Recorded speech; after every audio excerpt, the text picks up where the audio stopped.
Hello everybody, Chris here, and in this video I want to show all of you how you can take a image and turn it into a tiled background inside of GIMP. So over here on the left is going to be this little image we're going to tile. So obviously this is a good candidate because it's a repeatable pattern of which you could find many online. So we need to take this over to this image, but then make it so that it fills everything inside of this size. So if I was to just copy or bring in this image like so, you can see that it's obviously way too small. So now that I've pasted it in, I'll just hit this new layer button. And from this layer, we can create a tiled image. But in order to tile this background properly, we need to know roughly how big it is. So if we go up to image canvas size, we can see how big the current document that we're working in is. So we can see 1920 by 1080 pixels. And now we need to scale the image up to that size with tiling rather than just stretching the image.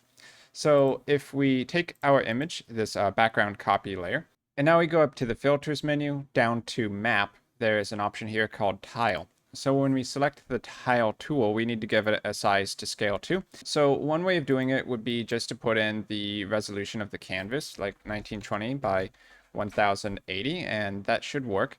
Another option is that you can just take the original size and then put the multiplication sign in. That would be Shift 8 on the keyboard. Multiply it by a number that's going to make it pretty big enough that it would fill this entire canvas. So that wasn't enough, so I'll double that again. So times 20 times 2, and now I guess we'll do this times 40. So now we're going to be 2560 by 2560. I can hit OK. And when we do that, it's going to have our image tiled in the size that we put in. So now we can do Command or Control C to copy, depending on what OS you're on. Go into our original document and paste it in as a new layer. So we can see over here on the right, floating selection is what we just copied in. So click the button down here to add it as a new layer, and then select the original tile, and you probably want to delete that so it's not in your final image.